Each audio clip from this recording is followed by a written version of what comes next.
Welcome to the Dance Centre podcast.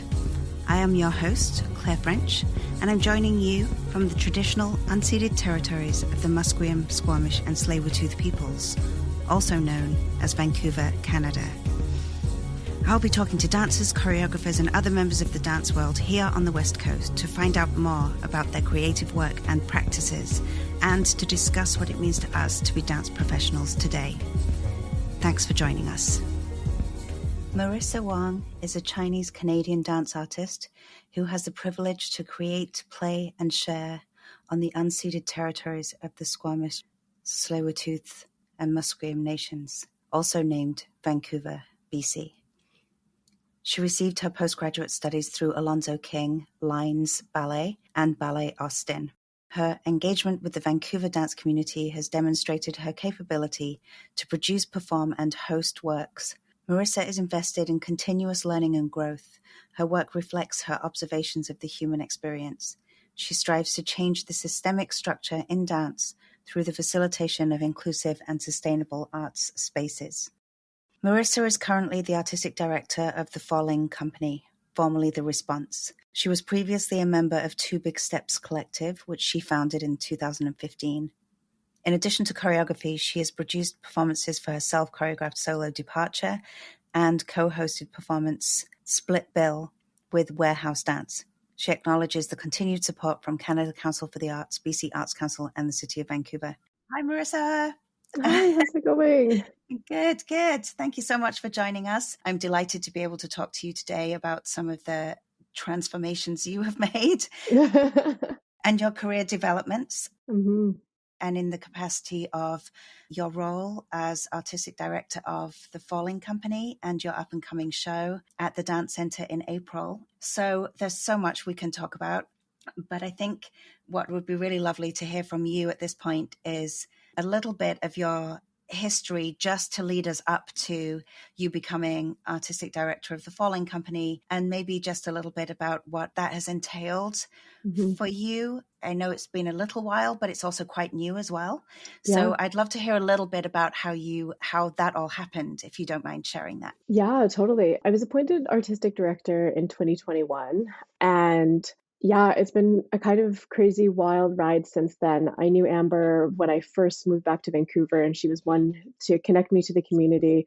I remember at the time I was just starting to choreograph, and I was working with Two Big Steps Collective, and we were collective trying to just make things work in the city.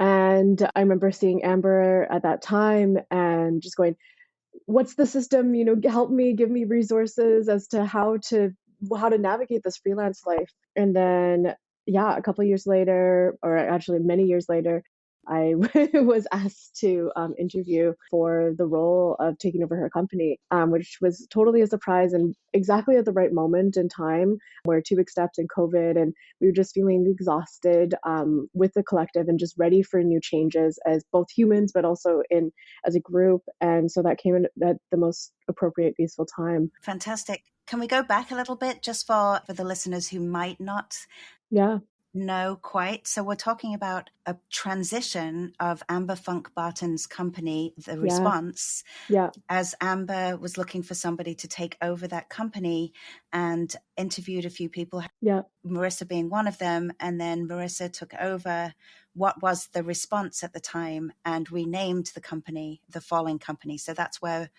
we are at now. So, okay, please keep going. Yeah, totally. Yeah, lots of context there for sure. Yeah, and since taking over the company, it has been a slow transition intentionally to build a foundation that can be sustainable in the work that we're creating, and sustainable just in terms of workload, how we're implementing new ideas or integrating new ideas, new systems, new structures, how I want to lead a process, and how I'm working and collaborating with the board. So it's been, when I talk about the company, when I talk about what I'm wanting to create, it's an ecosystem overall, and many parts contributing to that ecosystem. And sometimes those parts take a really long time to grow, and some of them are a little bit quicker. And overall, I want it to work as an ecosystem and as collectively as possible. So all of these different ideas and integrations, how they all work with one another, Mm-hmm. and supporting those and those foundations that some of those may take a little bit longer to do. Mm-hmm. Yeah.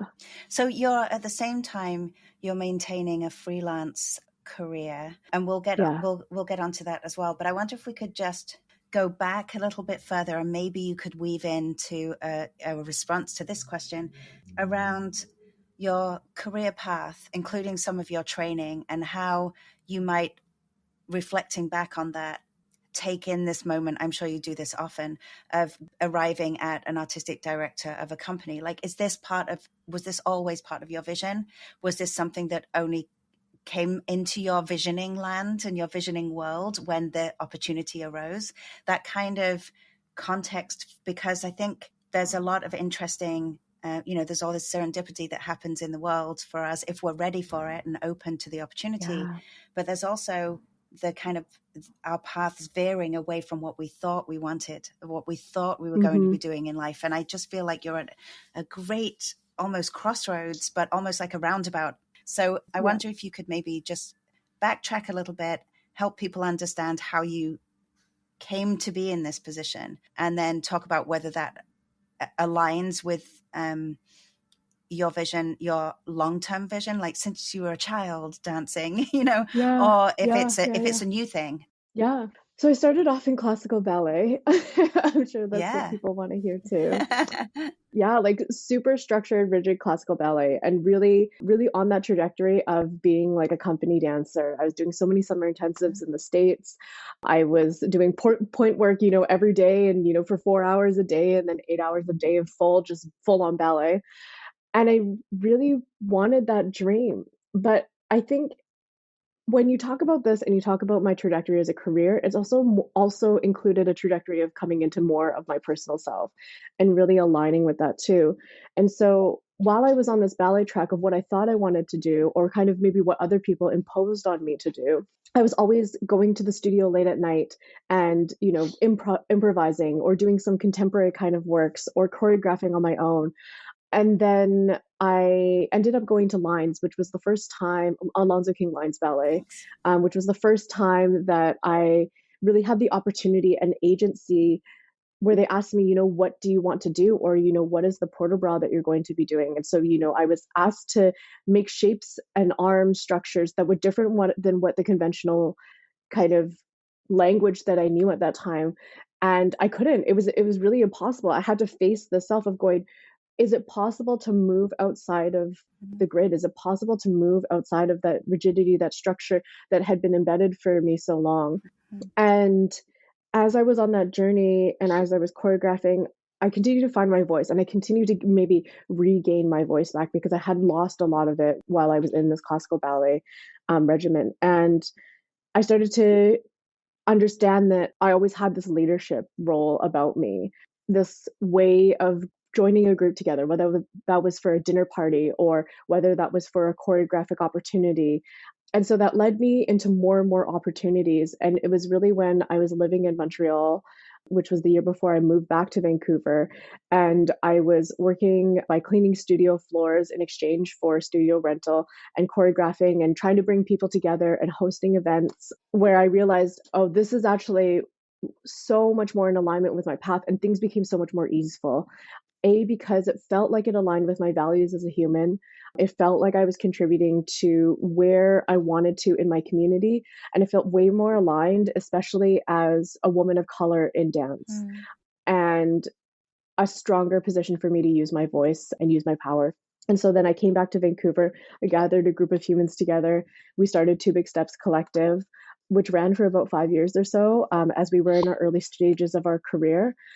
And then I was requested to have this artistic director position, which then just felt like another alignment and that kind of easeful, or feels like the right path. I kind of do this, but it feels like it also kind of goes back on itself, as you're saying, in that roundabout way. There's many twists and turns. Yeah. And sometimes you end back in a place, you're revisiting a place that you thought you had already been before too. Yeah, exactly. So I really like the kind of awareness of this leadership tendency or this kind of desire to bring people together, as you say, which, is a beautiful soft form of leadership, I think, and has been highly underrated, but thankfully is kind of gaining its power and soft power as a space for community, but still within professional communities, like not having to make that separation between the two as much. And so we've talked about, or you mentioned a little bit about the things that you are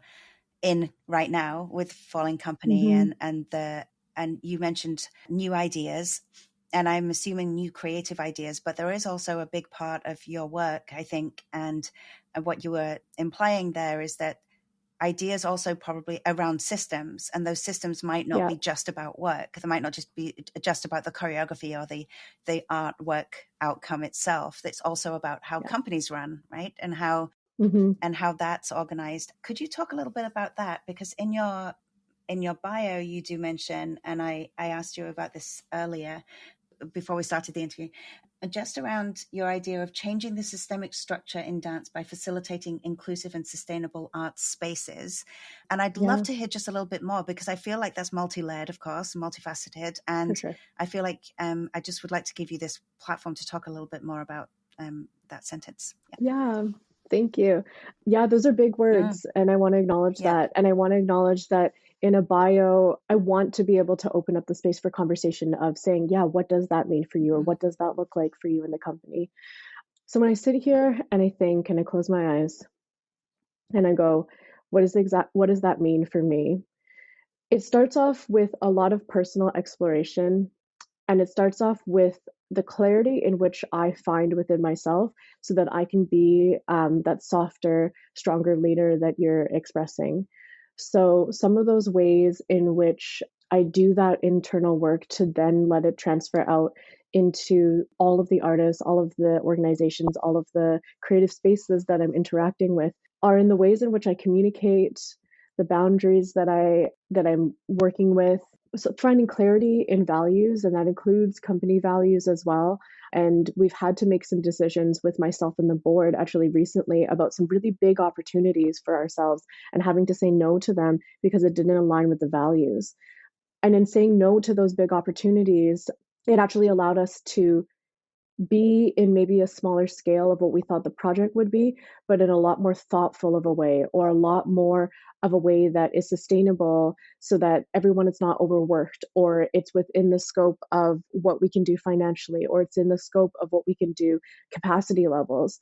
So when you speak about that, it's acknowledging that, going, okay, what do I have as capacity so that I'm not projecting as a leader all of the other personal things that I have going on as a human outside of being a director, right, into the spaces that I'm creating. And so it starts there as a seed and then transfers out into more of a structural way. And so I feel that sometimes as listeners, they're looking for that, well, what's that nugget? How are you doing that? How are you kind of activating and making change? And what is the active ways? Well, some of it really is just I sit with myself in the morning and I go for a mindfulness walk, along the beach, so that when I show up to rehearsal, then I can hold space for the dancers or artists that I'm interacting with. And then sometimes it looks like having a conversation, because we are a nonprofit organization, with my board of directors and saying, okay, how are we able to pay our artists more? How are we able to change these structures? How are we able to offer things like a wellness benefit to our artists so that they can receive mental health or physical health support after a process is finished? Some of these structures are things that we see in larger companies or companies that aren't necessarily arts organizations.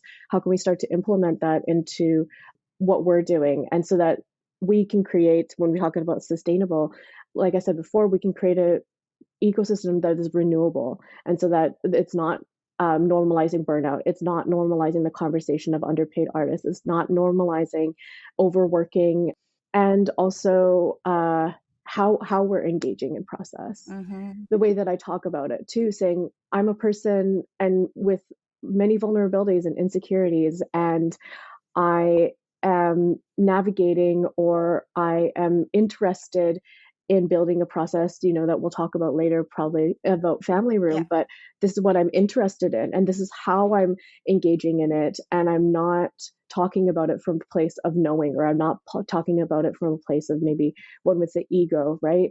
That's the smaller ways in which we're integrating some of these structures, and hopefully those that have been around for a really long time and not normalizing it, creating a new norm, you know? Yeah, I think there's also, I'm very interested in this too, and I'm interested in this notion of really, really making an effort not to assume how other people might be feeling in a process, Yeah. or how another person might process things within a process, and to also allow for space for that, which means showing up with a self-awareness that isn't, like you say, driven by ego, because it can be, Mm-hmm.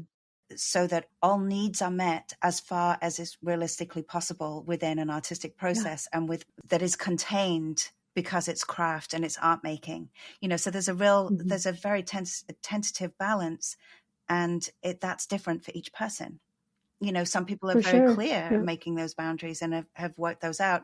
And for others, those boundaries reveal themselves in a process, right? The process itself Mm-hmm. exposes those boundaries. And I've been in both situations Yeah. as a leader and as a follower. If I can ever follow, I don't know if I can actually follow. For sure. And I do want to acknowledge Mm, that where I'm coming from at this point in my life too is having an internal grounding and stability, but also having the privilege to be able to do that work, right? yes. I have resources around me to be able to do that, but many people don't. And so for me as a leader, it feels important to be able to contain and hold that space, because and acknowledging that a lot of folks don't have access to those resources, or are not in a space where they have that safety so that they can do that work. Hmm.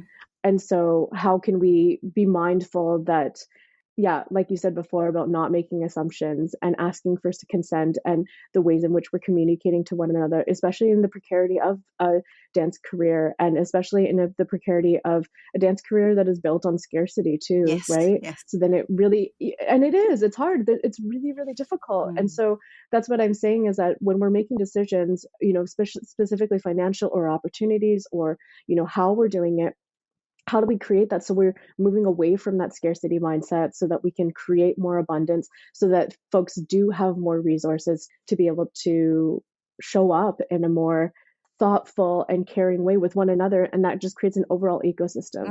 I Hmm. think for me, it goes beyond just an arts and the creative aspect.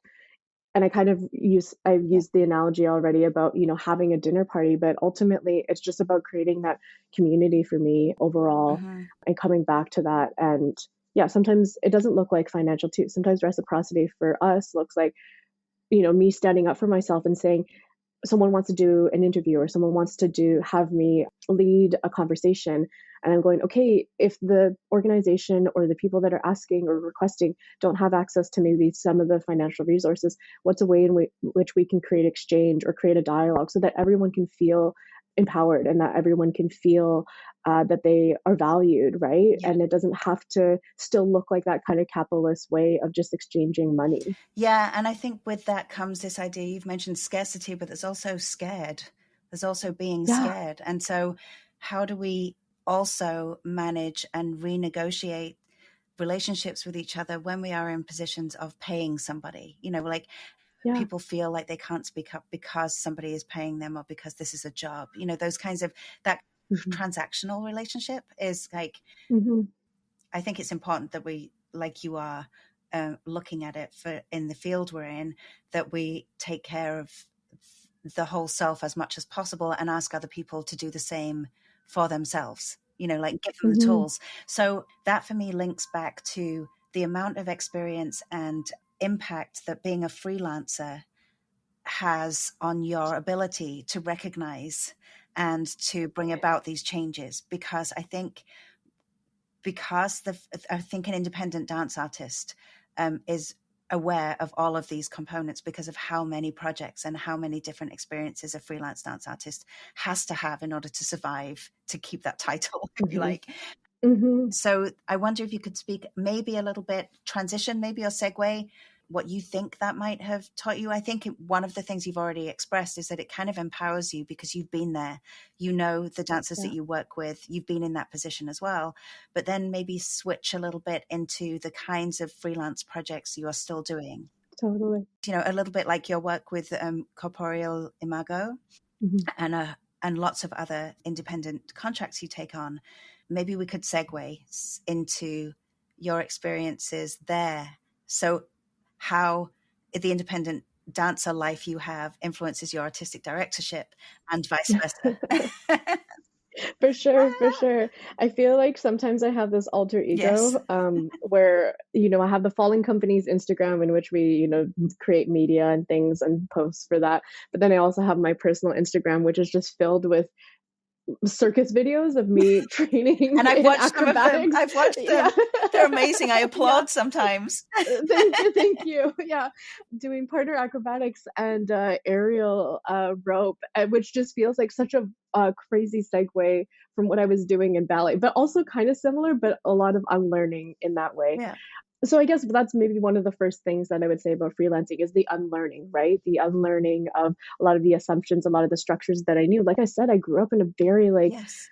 very colonial structure, and I had to unlearn my own assumptions about that and really face a lot of grief. And that took, like, it's still happening. I cry every day, and I want to normalize that version of moving Yeah. emotions. And at the same time, noticing what I need as a human, aside from the many other roles that get cast upon me that sometimes I don't even ask for, right? To show up as my fullest self.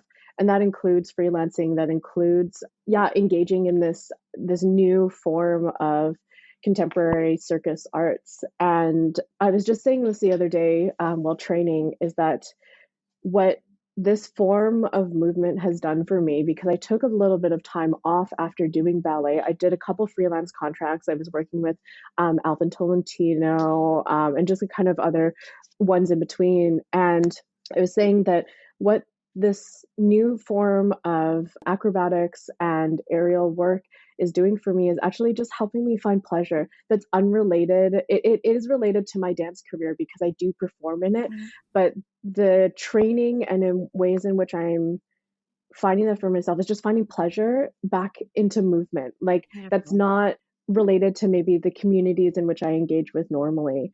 And an empowerment maybe in my body, but also when you're doing partner acrobatics, creating connection and partnership with another human, basically because they're your floor and you're above them. So you have to communicate with You them. better communicate. Yeah. Yeah, Exactly. yeah.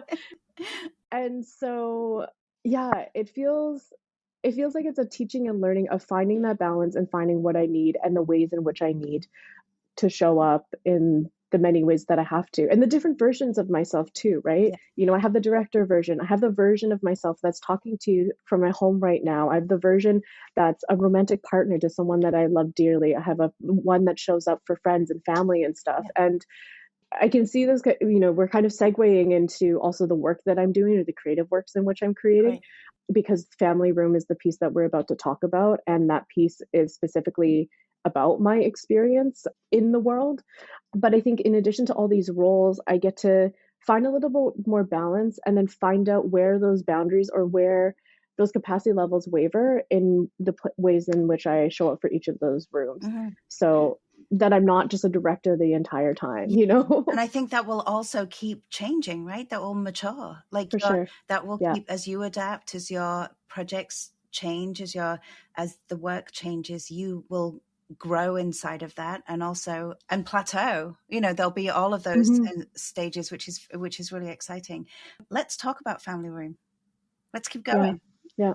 Feels like it's a good time to keep this conversation going. And maybe we could talk a bit about Family Room, which you will be presenting at the Dance Centre in April. I believe it is at the 19th and 20th. Do I have those dates right? It is. Yeah. Yeah.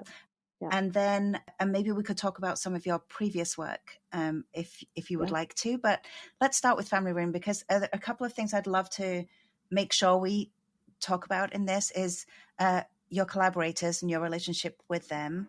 Yeah. It's multi-generational, which I think is really lovely. And you've got such vibrant performers. I think giving some space for that, as well as talking about some of your personal, the concept behind it and the autobiographical nature of it. Maybe we could kind of, and up to you how you'd like to talk about those things. I'll just hand it over Yeah. to you to discuss how you would like. But I think the listeners would really love to hear about some of that too.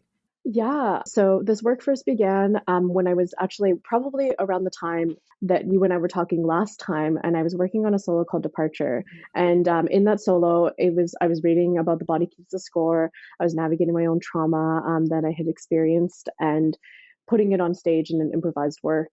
And in the book, the author entered into a family systems therapy session, and instead of using people to human people. I say that because it's a distinction that will come about in our work in just a moment. But as they were, as the author was navigating using, instead of using human people, he ended up using furniture pieces to create these family and allow them to act out their family experience.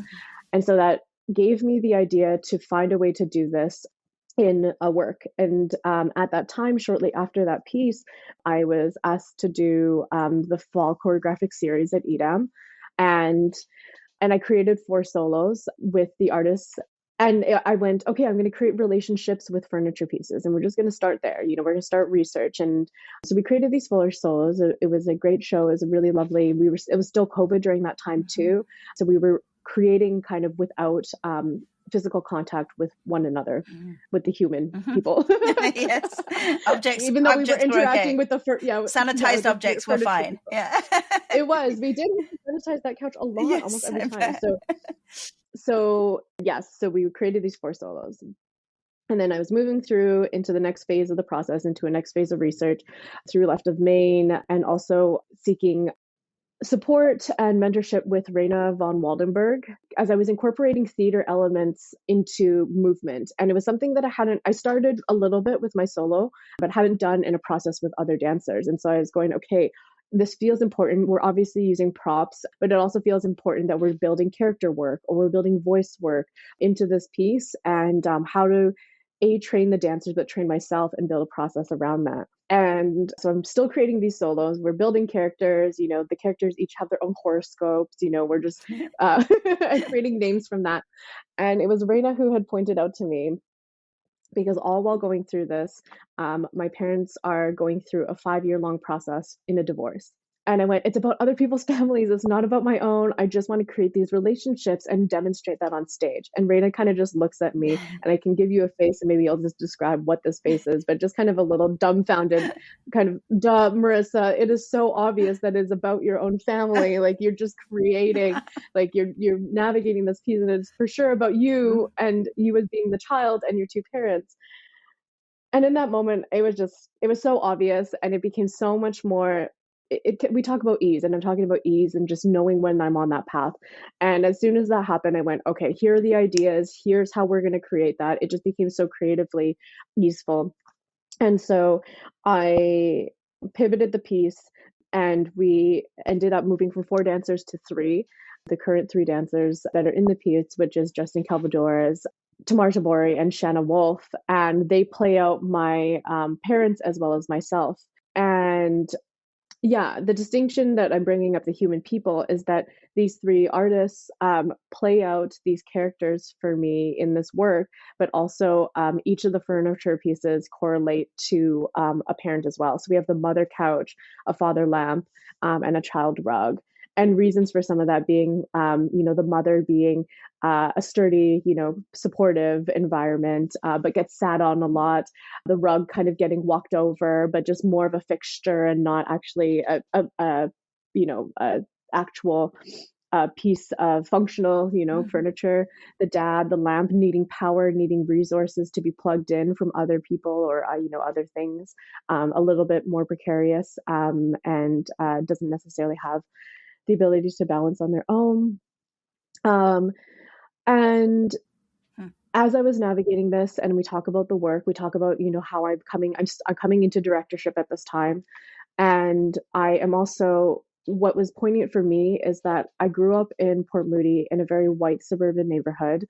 And as my parents were going through this divorce, what happened was they actually ended up exposing me to a lot of the Chinese ancestry and the ways in which they had protected me from feeling marginalized as a child. And some of those ways in which they did protect me was going on the same vacations, or, as soon as I had, brought Chinese food in my, silver thermos to school, and kids made fun of me that we had Lunchables the next day. The ways in which I dressed, or just haircuts, moving from a bowl cut to, the very tiny Chinese bowl cut to, straight across bangs. And so I'm, this was 2021, and I'm in, my later 20s at this moment in time, for the first time seeing how how the Chinese structures, or the Chinese ancestral kind of family beliefs, were still a part of my childhood, even though I thought that I was actually quite removed from that, being first generation on my mom's side and actually third generation on my dad's. And how their immigrant stories actually impacted me so much more.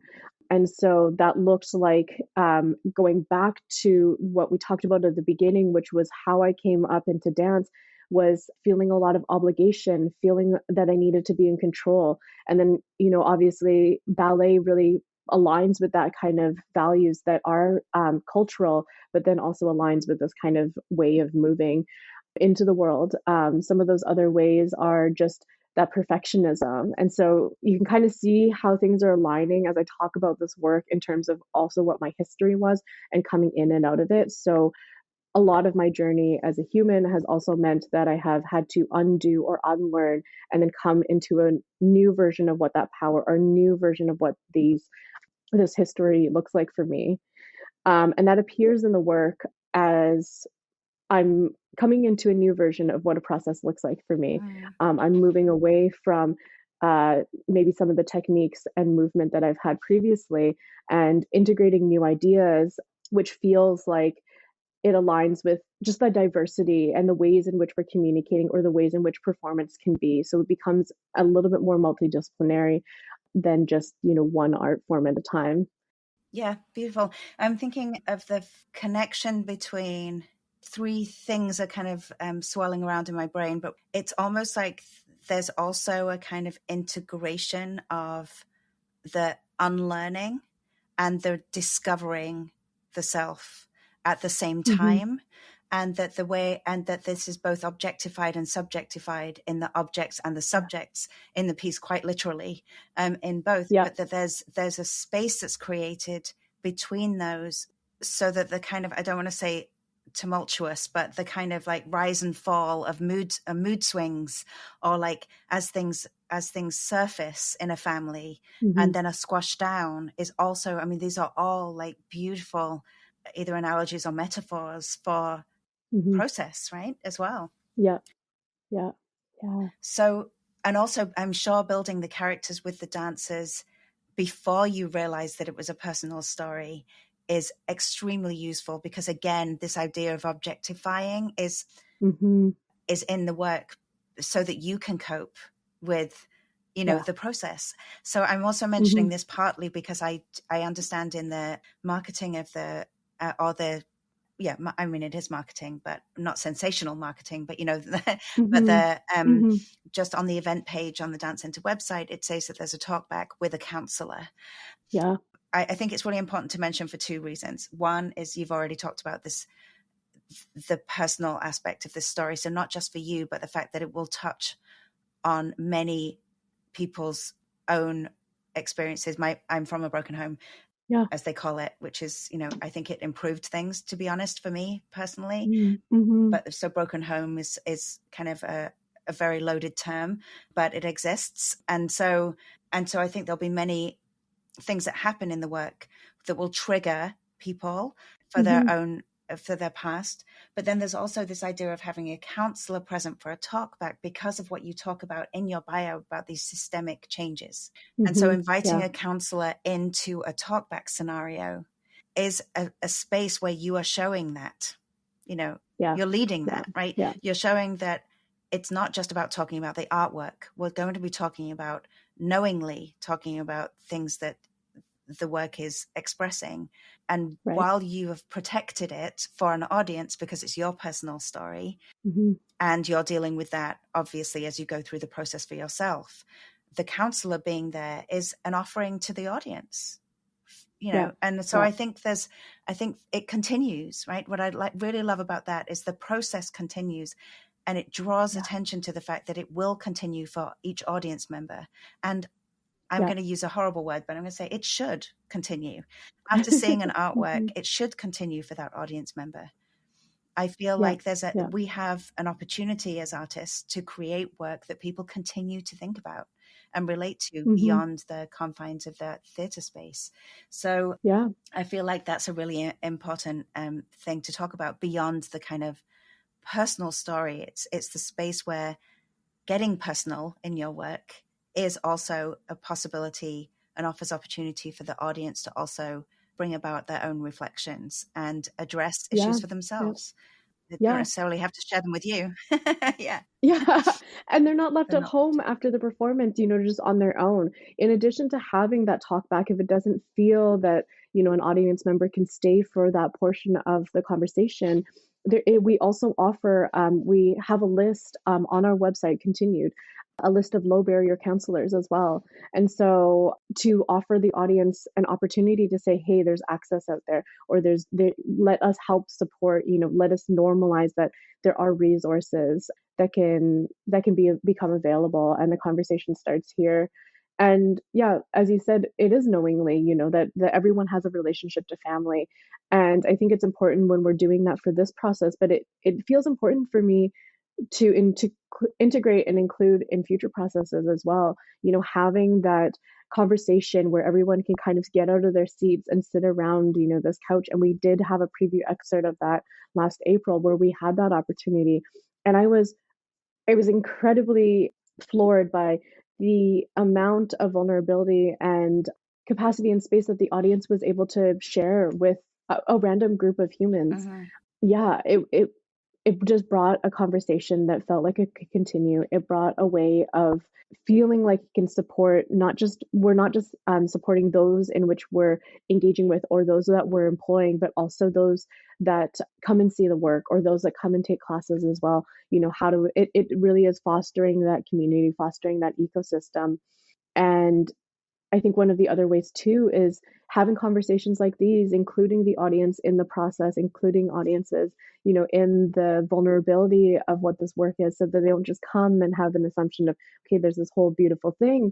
And also allowing an audience, or allowing, the people that are coming to see the work to say, yeah, I also don't know, we build that into the process that we're when in our creative spaces, of just having the ability to say I don't know, or the ability to have vulnerability as a leader, or the ability as a choreographer to listen, to also learn, and people in positions of power to find that. And so I appreciate you bringing that up, because it feels important to me, not just in the ways in which we're supporting artists, but in the ways in which we're, yeah, like I said, that ecosystem. Yeah, and I think also it offers there's a little bit of space there for things to be treated lightly, Hmm. and I'm sure there's humor in it, in the There is, work yeah. a lot. And I think it's important to mention, because that is also a healing tool, right? To be able Yeah. to, like, I know some of the darkest moments, in my life have been helped by a light focus or involving humor in ways in which, I'm Hmm. kind of thinking about it, or looking to humor to heal, is kind of Yeah. a really important way. And I'm sure for you, and the process has been necessary to have that. And taking on artistic Yeah. directorship and this theme is a little bit like, what are you doing to yourself? But of course, I yeah. know. And I do have that humor side of me, sometimes I say that, I have this humor of, like, a teenager, and just being able to, like, be a little bit of a gremlin and sarcasm, and just running around, like, giggling at myself. Oftentimes, like, I'm often just, like, laughing at myself, Yeah. like, thinking I'm the most hilarious person. So Well, and I think I yeah, remember that, talking to you about that during your solo departures, yeah, because yeah, I think we talked about play. I seem to yeah, remember, and how yeah. important that is, and it's just important in general, and even for dealing with difficult subjects, play is the way to be able to, Yeah, yeah, yeah. kind of evaluate whether you are actually crafting something, or whether you are actually using it as a therapeutic, session. Hmm. So I wonder if we could maybe just talk a little bit about Plunge, Oh yeah, yeah, but because it's a mentorship program that you're running under the company. Oh, and yeah. maybe we could also, I liked Plunge and Falling together, and I'm wondering about changing the name from Response to Falling, and maybe a little bit of that process, if you want to talk Yeah. about that, Yeah. because I think that could be interesting too. But yeah, Mm-hmm. I'd love to hear a bit about the mentorship program. And what I'd asked you before this was what inspired the idea of mentorship. And I understand Yeah. from what you've talked about so far that it fits beautifully. It's extremely aligned with all of your kind of leadership goals and objectives, but also your, I want to say, tendencies or affinities. So, Mm-hmm. but I'm wondering if you were approached to mentor, and what you feel you offer as a mentor, and do you have mentors? So many questions, but basically Yeah. like diving into mentorship and what that means to you. Yeah, so maybe let me take a moment to talk about Yeah. Plunge to start. So, Plunge is a mentored project in which it bridges the gap between training and professional work. And so it's a mentored project that basically creates a work and gives the dancers as well as the production mentees an opportunity to learn and basically learn from mentors that are myself and a cohort of other brilliant humans what leadership can look like. And so that's some of the ways in which, we've already discussed of, the vulnerability or having conversations or what it looks like to navigate balance. And so we've had conversations in our first iteration of Plunge of, what does it look like? And we just spent one day, creating a value sheet and allowing the artists to understand their and recognize their own values so that they can make stronger decisions for themselves, or having conversations about grants, or having conversations about what balance, what foods, these kind of Oh things yeah. of just how. Great. And one of the things that felt important too was not just honoring dancers as a mentee, but honoring the production team as well. So we had a stage manager, a lighting designer, a costume designer, and a sound designer Brilliant. come in, and those were also a part of it as well. Mm-hmm. And a couple things, Amber Funk Barton, who used to run this company, had a version of this called Workspace, in which it was a mentored project. And also, it was important for me because that was our first engagement. I was actually hired to be a dancer mentee for her and ended up being on the production side, learning stage management as an Great. apprentice. And we call them mentees because we want to start to disassemble that language and that hierarchy. But yeah, I was an apprentice working under Heidi Quick and continued on to work under Amber Solo and such, and learning these other skill sets as well. Mm-hmm. Yeah. And so when we talk about Plunge, we talk about what mentorship looks like. You asked if I was asked or sought out to mentor. It's kind of a new thing that's been entering into my scope or this realm as we talked Mm-hmm. before this year and last year as we just held that project. But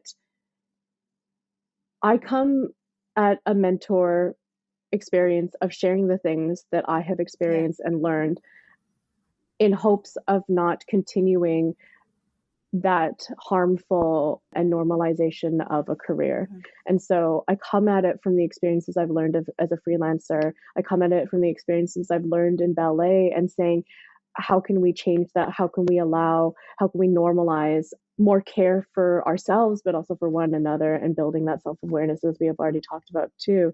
And so, yeah, recently I've been asked to, hold conversations or be in dialogue in a mentee cohort or be a mentor for other projects and really finding ways to support that. I mean, I've taught before, and so that kind of way of creating that transferring of information Yeah. or that learning of information is not necessarily new, but the new role, and as we talked about roles, this new role that I'm entering is a new one that I'm navigating, and I navigate it with extreme thoughtfulness and extreme care in the way in which I talk about the things that I know, but not as a way of saying that I know them for certain, as a way of saying I am in process or I am constantly learning, that allows for I guess, for more normalization or conversation around the fact that humans are just constantly evolving, and it doesn't look like that linear trajectory that we talked about. It looks like turning in on itself. It looks like me saying, I feel like, my 16-year-old self today, Mm-hmm. and it's bringing up this pattern, and I'm having to sit and like meditate a little bit more because I don't want to be in that pattern anymore. I don't want to associate with that Yeah. harmful space that I've been in. So I think approaching mentorship that way is the way in which I'm Yeah, and one of the going about reasons it. I think why I was curious about Yeah. how it came about is there's choices we make because they feel like something it's part of what we value, and it's how we want to contribute to the world or to, our field, whatever, the milieu. And then there's feeling like we have to meet what the milieu is asking of us. And sometimes you've already addressed this partly, and it's partly to do with, becoming a ballet dancer and deciding, when you realize there was another way, that's what you embraced and was more curious about in the end. And neither of them are more right than the other. I think they have to fit the person, right? That's what we're talking about. Yeah. And I think partly in the mentoring, it feels like that path has always been beneficial for you and was already part of the response, and you got to experience it that way. But the beautiful thing about the interdisciplinary nature of it is again, that community is understanding who you are and being able to be adaptable inside an interdisciplinary community, which goes beyond dance, right? It goes beyond the dance community and beyond dancers giving each other space. So I think that's a beautiful thing. I used to run something called Project CPR. I ran it for about 8 years, and it was choreographic practice and research. And I feel like what you're talking about is you've plunged into, you say you're entering into this new role, and you've entered it, like you've plunged right in, you're in it. And I felt like after running CPR, I needed to go through that process myself. And essentially that was my PhD. I realized that I was putting myself through CPR by doing a PhD. And it felt really like, so I learned so much from being in a mentor position with guest mentors as well, who were with me from the mentees, and learned so much that I realized I needed to be a mentee again. But there were certain things that I wanted to let go of, and I wanted to rediscover about the patterns that you're talking about from my previous training. So it was unlearning, relearning, thinking again. All of these things were like what catapulted me into the PhD research. And so out the other side, I feel like it's still a little bit of time before I can create work. I'm starting to now, but I gave myself that space and patience to let the patterns disappear, actually. And I couldn't just revisit them because they would just come back. It was just then still the patterns. I had to let them actually leave my body. I had to give time. Well, I also would, maybe challenge that as I'm navigating that for myself, because I don't think that the patterns necessarily leave. Just my relationship to the patterns change. Yeah. Because those patterns, are part of a history, are part of what, made us both be here at this moment in time. And I say that because I was, training at EDAM, doing the scholarship, and I would always keep pointing my toes or go into an air vest. And I was so frustrated because I was trying to move away from this pattern, right? But then it kept becoming a part of me. And so at that moment, I had to learn to have a different relationship to it, and have a different relationship, I guess, to the way that I approach that. So rather than having kind of this negative, idea around this history for myself or around this pattern, how could I use it to catapult, me into a new space, or going, like I am a person who needs to have, these certain things, or who needs to, something like control, who needs to be in control or something like that. And how do you change the relationship so you're not necessarily a person who identifies as someone that needs to be in control, but that control can also, propel you in certain moments in your life, that you're not necessarily doing it in all relationships or all ways in which you're experiencing the world, but it does help kind of support you in these moments in time. And and what I've done is I've gone back to tap dancing, and I've gone back to singing, and I've gone back to loads of things that I had kind of let go of or thought I wouldn't be in my, in my life. And it's led me back to those, which is a really wonderful journey. It's very exciting. And I found pleasure in that. So, that's so beautiful. That's where my pleasure is right now. So, that's really wonderful. So you do seem to be balancing being, artistic director, your freelance career. I wonder if we could just maybe bring this to a close by just talking maybe about some of again, you could maybe share some of your wisdom around time management, around, you already mentioned like scaling of projects, and talking with your board about maybe it isn't quite as big as you thought, maybe that, it's not the right time for something of that size and scale. And I wonder if you could maybe just talk a little bit about that, and then we'll Yeah. And with that, what have you discovered about yourself and about time management, Marissa, in this whole journey?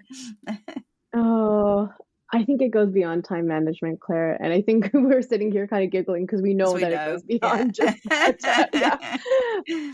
I think it's been a process, and it's been a process of, yeah, understanding myself. And it started off with boundaries. Mm, And I come back to that version of boundaries because then you are still able to be kind of in this window of tolerance where you aren't exceeding or depleting yourself in energetically, but also just in capacity levels. mm, And so when I say boundaries, it goes, what does this, do I have capacity? Is this something that's going to exceed me? Can I move a little bit out of that, that window or that frame for just a little moment, but then know that I can drop myself back in? And that's a personal journey, but it also relates to, how I'm navigating my time. Does it feel right to do, am I going to allow myself to sleep in this morning? One other thing is that we're offering the dancers in the process, all processes, one paid day of mental health day for the duration of our process too, so that they can really take care of themselves. And so it's checking in, feeling that, what is my capacity? What is my boundary in that time? And then it's also within those boundaries, it's you're able to find balance. I think if I started with saying finding balance, it becomes this kind of juggling game of, well, I have so many things, I have these ideas, but when you are able to acknowledge your boundaries and capacity levels, sure, I want to do everything, right? Of course, I'm a human who wants to, gather all knowledge and soak it as much as mm, possible. But there's a couple things, knowing that I'll have time to be able to do that, to just feeling a little bit more abundant in myself in that time and not being in that scarcity that everything needs to be done right away. And I offer that to especially early career artists because it feels like you have to do everything all at once. mm, It feels like you have to know how to do the grants, you have to get the opportunities, you have to say yes to everything, and then you end up exhausting yourself. And then it's also understanding to your own value system yeah, so that I can make a clear decision. My values surround these ideas of reciprocity, around community, around communication. Also, for me, this is where that circus kind of comes in, is also risk, but also in the ways in which I create.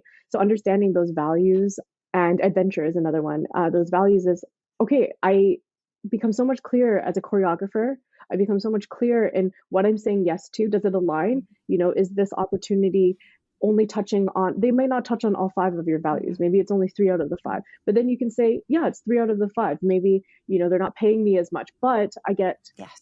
this wide scope of other things that come along with this opportunity. And so that's how I navigate the decision making processes with myself, but also with the company and the board. And it helps us stay within that window so that we're not overexerting or undervaluing ourselves, Yeah. Well, for me, it's as well, it's like understanding that the minutiae of something is connected to the bigger vision. Yeah. And then that's a way of managing and knowing which one you're in at a particular time. And also just accepting that we can only do one thing at a time, even though Yeah. we might very, very quickly shift, like within milliseconds, to Mhm. another thing. We are only ever really doing one thing at a time, if we're completely honest Yeah. with ourselves. And then that way is really healthy. I think it doesn't mean that when we don't have many things happening in a day or an hour, but we Hmm. can only give our attention to one thing at a time, genuinely. For sure. And I think that's just a lovely way. But I think that's really beautiful, the values system, and Hmm. the it not having to all be now. But if you can have your value system cover as many opportunities of possibilities that you can imagine at this point, you will Yeah. be able to prepare yourself for those right opportunities. Yeah, And then exactly. it's forever Yeah, forever changing. changing. Yeah. I think that's important. I wanted to I wanted to kind of round back to your question about the company's name. And I think, to kind of close off this conversation, as you mentioned, the company's name is The Falling Company as an act of surrendering, and as an act of really kind of giving up and allowing, surrendering and letting go. And if you see in the logo, it kind of is this triangle shape, Yeah, with their legs. pointing down. Yeah. Yeah, with the legs And coming the up, and arms the out the too. yeah, Arms and the they're legs. out and they're kind of falling into this Yeah. hole. And it's not a circular hole, because it's actually, what it represents is this journey inward. It's a triangle pointing downwards as a journey to go kind of further into yourself, as a way to actually end up climbing up that mountain. So we talked about the linear trajectory of moving upwards. And for me, this moving upwards means actually digging downwards into the self, into the structures, into falling into that space. And that was really the initial intention behind the name, behind the logo, behind what we're creating. And as I first started, when I created the company, was I wanted hopefully for these systemic structures to also fall, and which we talked about some of the ways at the beginning of this conversation, and create a new version of what that ecosystem can look like that is fostering communication and care and everyone supporting one another. But people keep making jokes as I enter this circus journey that also the falling company may just move into a circus company one day and it's just us falling in with aerial ropes and acrobatics. But I'm also thinking the other way, and I can totally see that. But there's also an underground element, right? Which is like, and I'm thinking of the plie before you can leap, like the importance of a plie in order to get off the ground. Like there is this, and while that all might be vertical and their logo is not, it's a bit more horizontal, which is also really lovely because it has this kind of a heterarchical quality about it, which I think is really important. There is this under, and there is something about also maybe upturning seeds that we didn't even know were there by going under. Oh yeah. Right. Oh, yeah. So it's low. I mean, it's load. The symbols are all right there in the action and the image and your work. Right. And your work is all about that too. Yeah. Thank you so much, Marissa. This has been really insightful. There's so much in there, and it's very exciting. I'm very excited for you. Congratulations with the company and the work and all of that. And I know we'll hear more from you in the future. Yeah. Oh, it's so nice chatting with you again. I feel like it's a whole new. It feels like that kind of to me too. Completely new chapter. Yeah. We will see you at the Family Room. We'll see you at Family Room, April 19th and 20th at the Dance Center, 8 p.m. shows, but you can find it on the Dance Center website. And there's also thefallingcompany.com, I believe, is the website. Is that correct? Yes. Lots of information there. Yeah. Okay. Yeah. Thank you so much, Marissa. Bye for now. Thank you.